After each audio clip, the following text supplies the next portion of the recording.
Fuchs. I'm here with Jen Kreingold, Megan Beets, Chairwoman of the International Schiller Institute, Helga Zepp LaRouche, and Michwa Steger.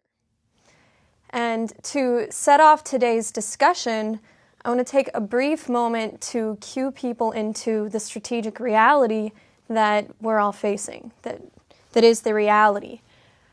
Yesterday, Lyndon LaRouche issued a new statement re-emphasizing the urgency of a return to Glass-Steagall. He said, "The U.S. is already hopelessly bankrupt. As long as we continue with the hyperinflationary bailout policies of Obama and Bernanke, you are as good as dead. The choice is between killing the gambling debts or killing American citizens, as the citizens of Cyprus, Greece, Spain, Portugal, and Ireland are already being killed by willful and genocidal austerity." So to look for a moment at what that situation is, you have in Cyprus the decision to shut down the second largest bank, which means that depositors of 100,000 or more are losing anywhere between 20 to 40%. This has created a general chaos operation throughout Cyprus. You have $100 limits on ATM withdrawals, people lining up at the ATMs, stockpiling food. You have capital controls instituted likely tomorrow, which would mean salaries can't be paid. Medical supplies cannot be imported. Yesterday, thousands of youth protested with banners reading, "We don't want to be slaves of the 21st century." This is not just Cyprus. Last week, Dutch Finance Minister Jeroen Dijsselbloem created a freakout when he called what's being done with Cyprus merely a template for the rest of the EU. There's already discussion of Malta, Luxembourg, Estonia, other nations being added on. At the same time, you have in Spain the second largest bank liquidated. Millions of stockholders told they'll receive 1% of their stocks, of their stock values. You have with the youth generation the future of any nation. In Spain, 55% unemployment. In Greece, 60% unemployment. The list goes on. Any of these particulars, any of these events could quickly result in a chain reaction, in a disintegration of the system, which is intended to kill. This is part of the system of the United States. This is one interconnected system. The fact that just, within days of today, you have Stockton, California, joining Detroit on the ranks of major U.S. cities filing for bankruptcy. So the subject that we're taking up here today in this discussion is the question going beyond the obvious. The obvious is the policy solution. That's there, we've put it forward, Lyndon LaRouche has put it forward. But the question of what is that leap? What is that shift? Why is it that we have not yet gotten this put forward? So I'd like to hand it off to Jen. Yeah, this is really important because it gives you a sense. What we've been doing over the recent 6 months, and actually longer, is we've held a series of conferences, a forum for a new paradigm. And we're talking about a complete need for a complete cultural upshift. What we've been doing is we've been bringing together groupings of people from every strata, scientists, artists, economists, bringing people together who are committed to the future of mankind and engaging in a discussion about what to do.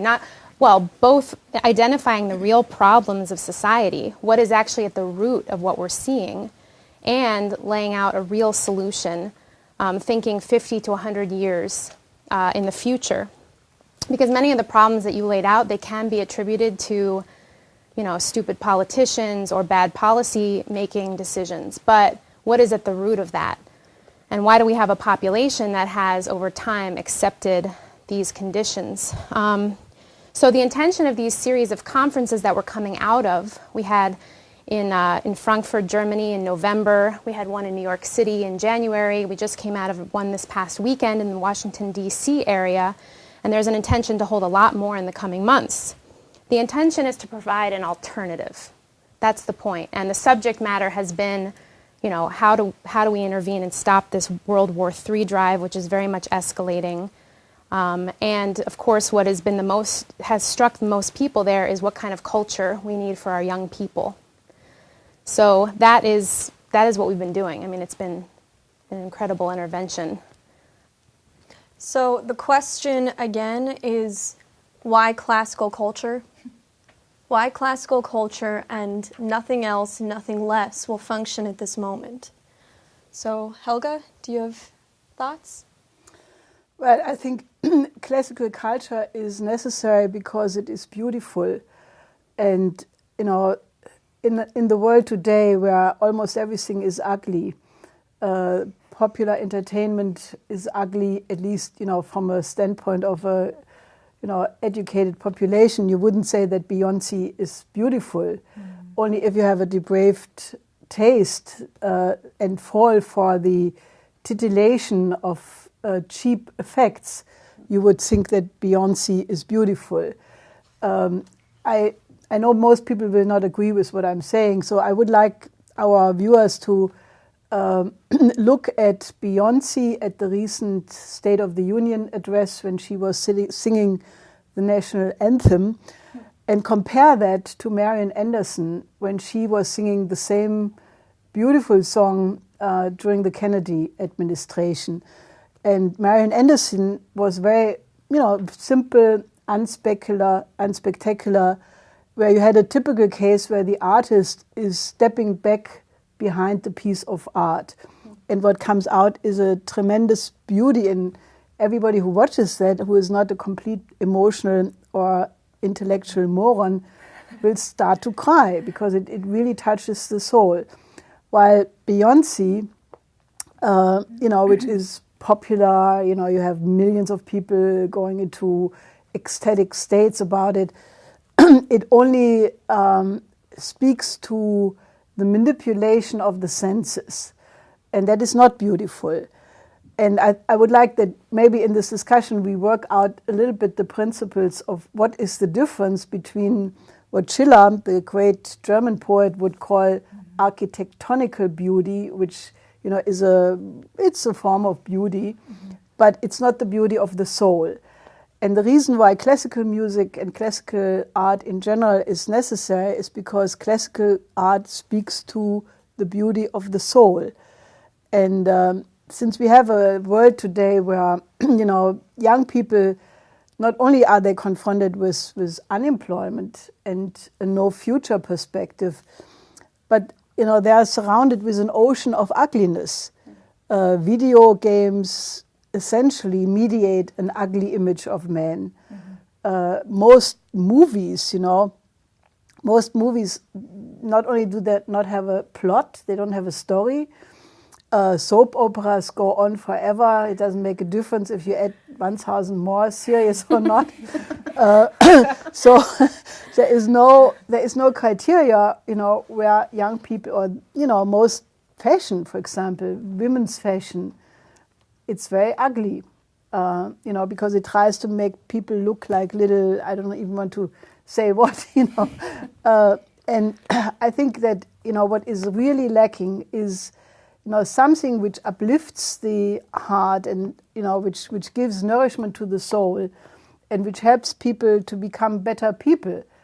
You know, that is an ideal which has completely vanished, that people should even try to become better people.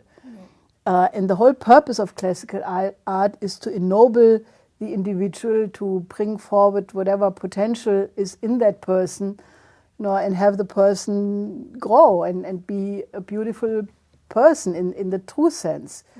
So that's why we put so absolutely much emphasis on classical music in the concerts and in the conferences we had, because we want to have a new paradigm.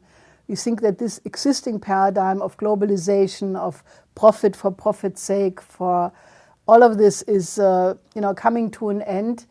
and we have to replace it with a better paradigm. And classical music is the best way how people can access, that new paradigm. And that is why we are having artists like you and you perform a lot. Yeah, I think we saw this at the conferences also, because both the New York City conference and the Washington conference, which were the two that I was able to attend, you had the 2 morning panels, which were various discussions of the policy solutions or the policy problems. And yet, even though in those discussions many beautiful proposals for policies were presented, it was still in the hypothetical. But when we reached the classical concert, there was an actual experience of the new paradigm, and the guests at the conference could actually experience these deepest, most profound human emotions and characteristics of mankind that we hope to bring about with the policy shift, but we're still only thinking about as something lying in the future. But at all of these conferences, all of the attendees were profoundly moved and were able to think differently about the political fight ahead of us. And I think it speaks to the fact that classical art really does access something universal in mankind. It can put both the performer and the audience in touch with an emotion and something which is truly human. Right. It's a difficult question to address when you want to avoid the idea of opinion.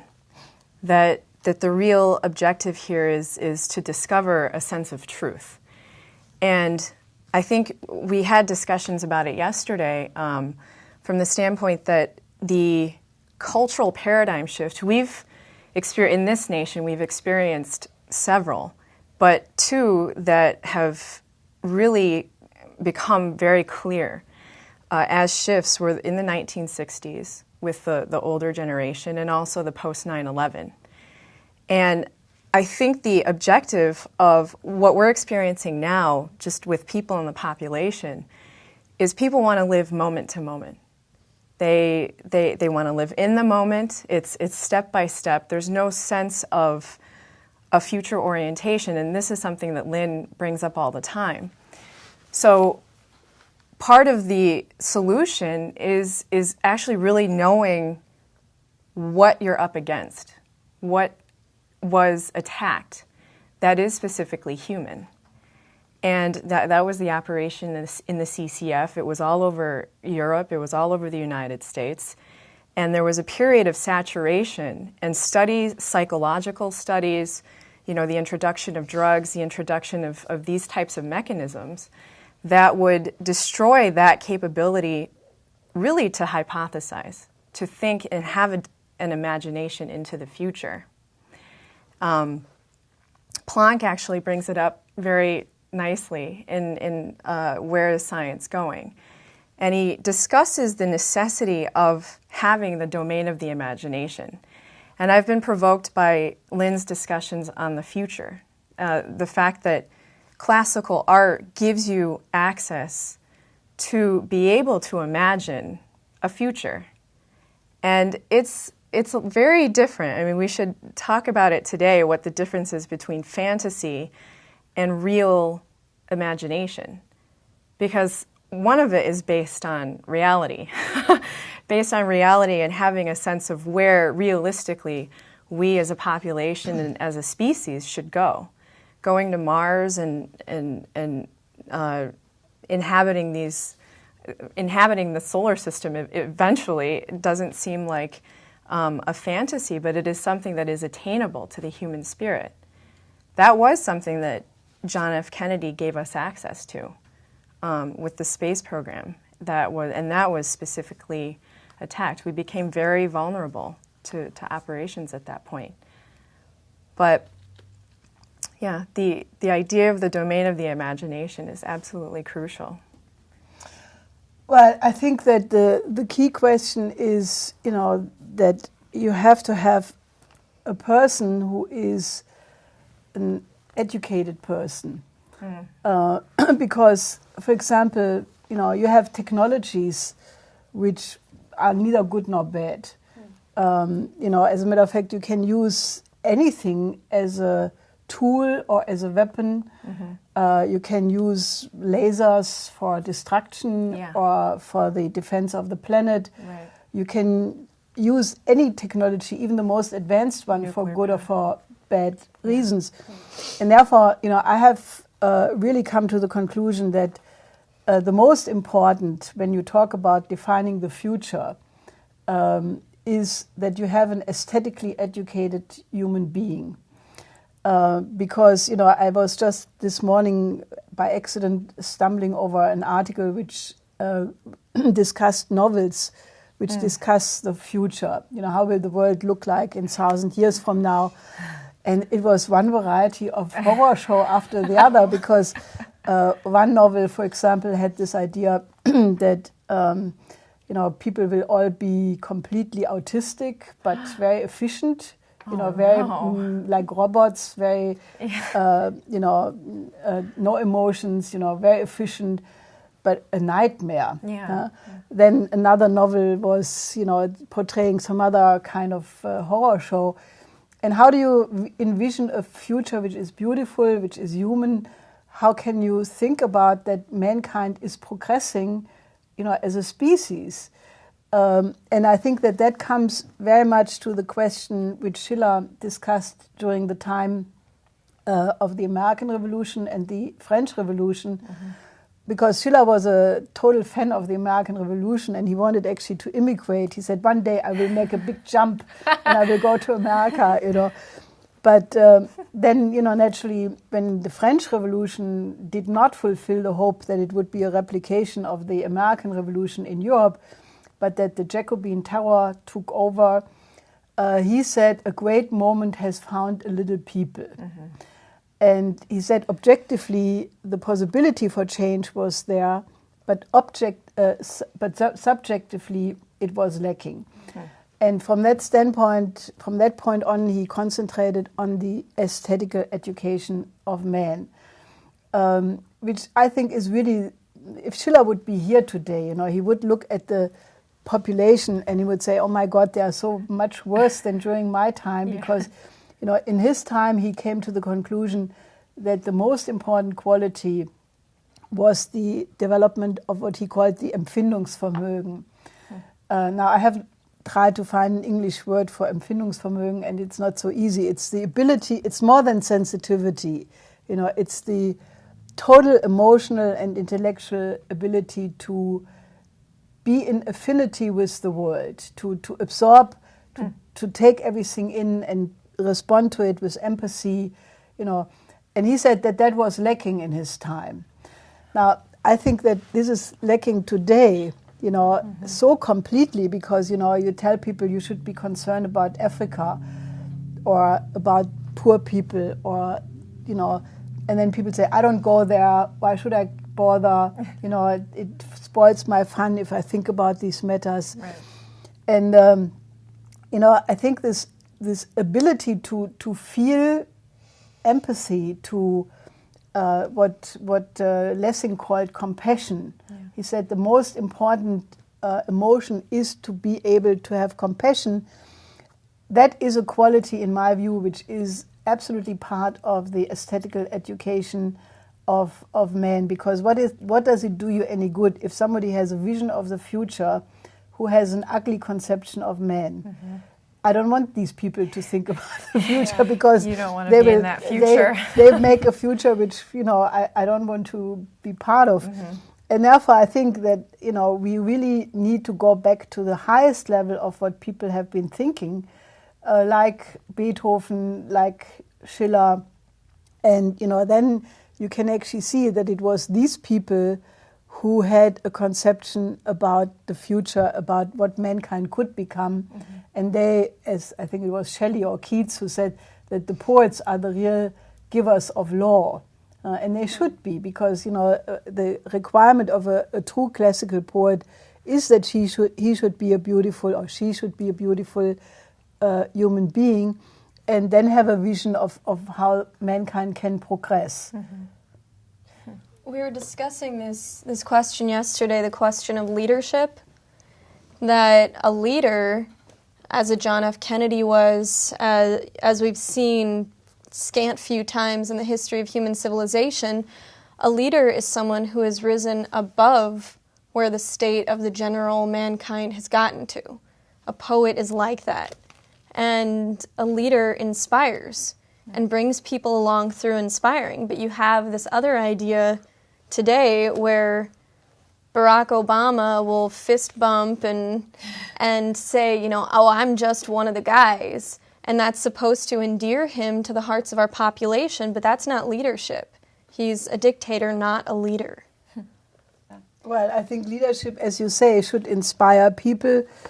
And, you know, I think this question, I would like to come back to this question of compassion.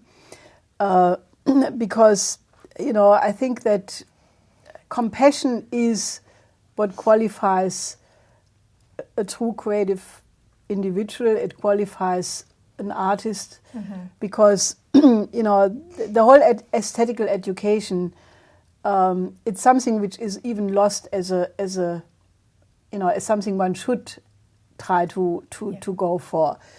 But it actually has a long history. And I studied this a while ago, and it's actually quite interesting, because the whole idea of aesthetics comes from Aristotle and his Poetics. And if you trace it back, he really didn't mean aesthetical education like the classics meant it, but he meant rhetoric. Rhetoric where you learn how to manipulate the emotions, how you can, and out of this came a whole school of theater playing, where people said, oh, if I go on the stage, I have to feel rage when I'm a rageful person on the stage, or I have to pull out my hair when I'm in sorrow. And, you know, out of this came really this wrong idea of rhetoric, of Hollywood. Hollywood is the best example of, you know, how you portray a glamoury world, which is, however, completely false, as compared to the true evolution of aesthetical education, which in one sense was really found a new level of accomplishment by Lessing, the poem of the 18th century, who said people have to have an education of their emotion, and the best you do it is on the stage, because, you know, if you watch a comedy or a tragedy, in a playful way, you can exercise your emotions in a way which normal life doesn't give you time. Right. And he came to the conclusion that the only emotion which is worthwhile and which is trained through the classical stage is compassion. And he said the person who is the most compassionate is the best person. And that naturally is exactly the opposite of what the oligarchy says, like Bertrand Russell, for example. He says that people who have compassion, they are weak people. Yeah. You know, why I should not be a Christian. He wrote a little booklet, because Christians are weaklings because they are compassionate. But I think this question of compassion is really important, because, you see, the whole video game training of, you know, our young people. I mean, millions, if not billions, of youth have played these video games, which is actually something which came out of the military training in the post-war period to train people not to have compassion. Right. How do you increase your killing ratio? How you violence. don't have a emotional reaction when you shoot. Exactly. And the video game trains that. And I'm afraid this is a big issue, because the drone issue, for example, is exactly that. You know, if you can say, I can kill people by drones, it's very far away. Right. I don't feel anything, you know, it's remote. I think, therefore, I insist that the question of compassion is, you know, the key to leadership. Because, it's not only a question of the intellect. It is very much the question of, can you educate your emotions to be on the level of reason? Because you have brilliantly smart people, and they are horrible, you know. Well, I'd like to try to think through what you're bringing up on the question of compassion, because I think all of us have been put in the position, or put ourselves in the position, of having to communicate real profound ideas. And you brought it up in the last conference in the evening session at the church in New York, where the ability to develop oneself as a real artist, I think that's something that we're all fighting for and fighting to achieve, because what subjectively one goes through in that process is very intense. It's a quality that today the culture out there, even if you go into a classical concert, it's very based on, look at me, look at what I'm doing, look at what I can do, a virtuosic sense of communication, rather than thinking about the impact on the audience, that you are a vehicle for the idea through all time, through history. To be able to give people an access to that arc of history is a very challenging thing to do. And just in the work with my collaborator, Jean-Sébastien, and also these three, the process that you go through, you really have to confront exactly what your purpose is when you engage in that type of work. Because the responsibility that's on your shoulders, it's not something that should be intimidating. It could be if you are really just thinking about yourself. But the challenge is to be able to let go of oneself and just, like you said with Marian Anderson, step behind the art. And that's the challenge. Well, I think that the popular culture naturally, is the narcissist, the person who is concerned about popularity, about being adored, and that will never ever accomplish great classical art. I mean, I really think that the standard which Schiller has developed, that the true artist must, at least in the moment of performance, ennoble him or herself to be an idealistic man, an ideal man. And I think that is really true, because he said that the artist should not dare to move his audience if he doesn't have that high accomplishment. And, I think that is really true, because, since all music, all great art, even bad art, is moving people. The question is it moving people in the better direction, or is it making people worse? Yeah. And I'm totally convinced that there is very little accidental happening in this field, because, either the music or the concert or the drama on stage is designed to elevate people, to become sublime, to become more noble, or it is supposed to do the opposite. And it's a characteristic of the oligarchy that they like to turn people into worse people. I mean, this is like the Roman Empire, when they had the Christians burned or eaten by lions, and then they told the audience, you can put your thumb up and he can live, and you put your thumb down and he will die. And they did that deliberately to call forth the worst in the people, to make them in that moment bad people. Because it's easier, if you have people who are governed by such low emotions, it's easier to control them. And that is why a lot of the popular art is deliberately designed to bring out the worst out of people. And it has gone quite downhill, And as you're saying, all these things were studied and designed. If you go back to the period around World War I and World War II with the CCF, and then right around there with Theodore Adorno and the Hollywood Project and Schoenberg, these people physiologically studied the human brain and figured out how to actually destroy creativity, what you would have to do with rhythms, and they found the perfect length of song at 3.5 minutes or whatever it is that would actually stop the ability of hypothesis and concentration. And they crafted the culture. And then so I think it's absolutely true. Everything that's put out there, as popular culture today is not an invention of the so-called artist that's singing it or created it. It was already created decades and decades ago, and we're just seeing a degenerating fossil of that.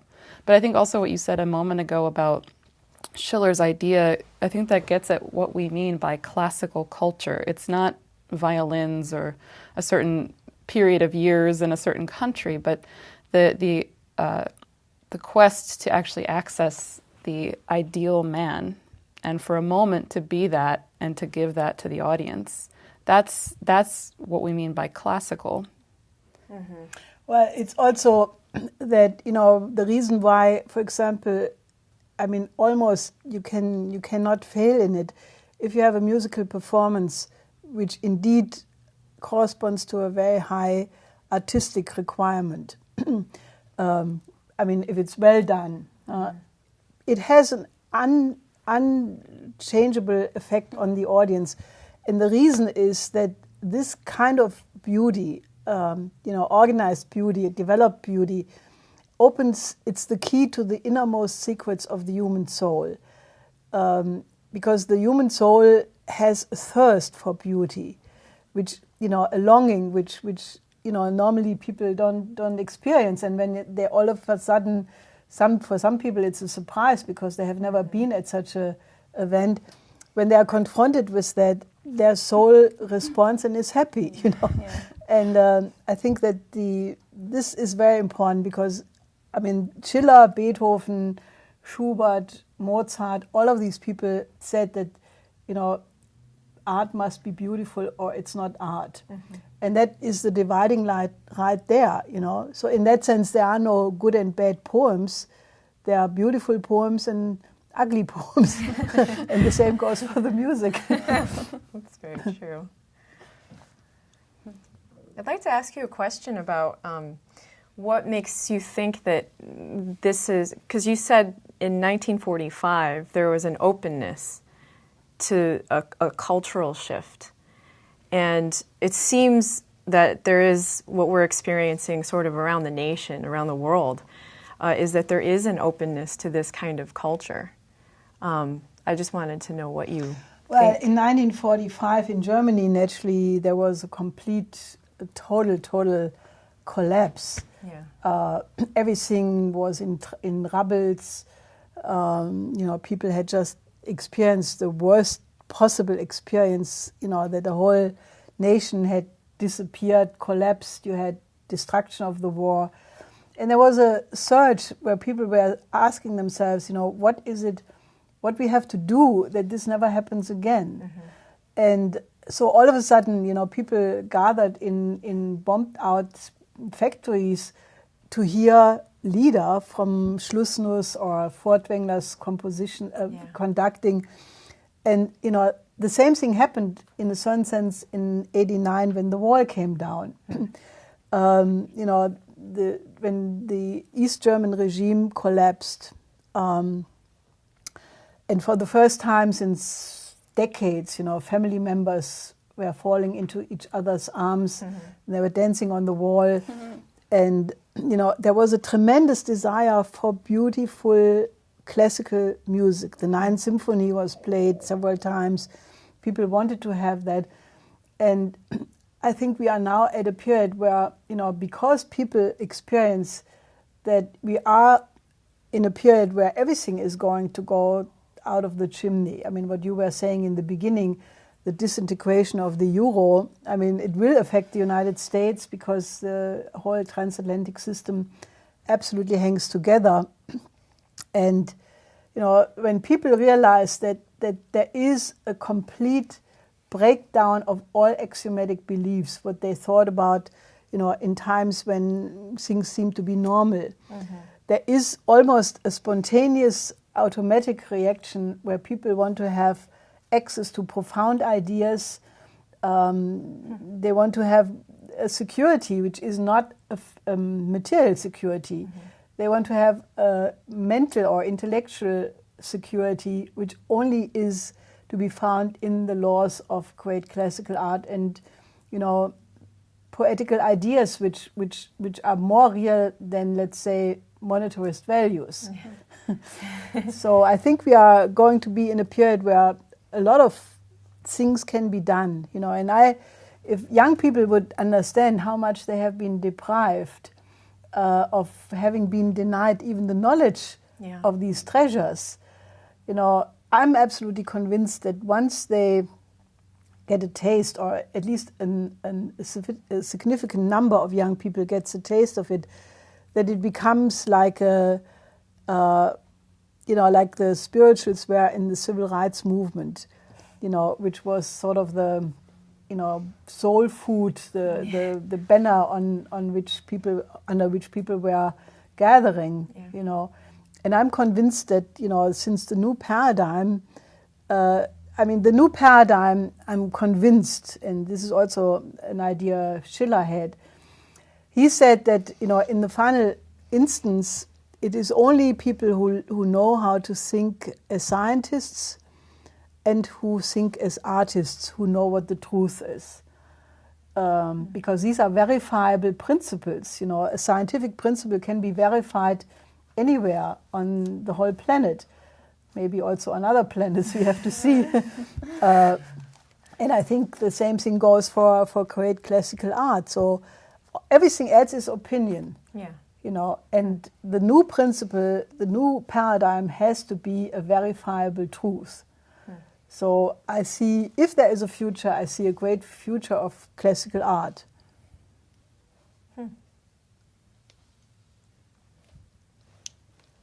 Well, if there's nothing else, then we'll cap off the discussion for today. Thank you, Helga. Thank you. Thank you. We'll do this again.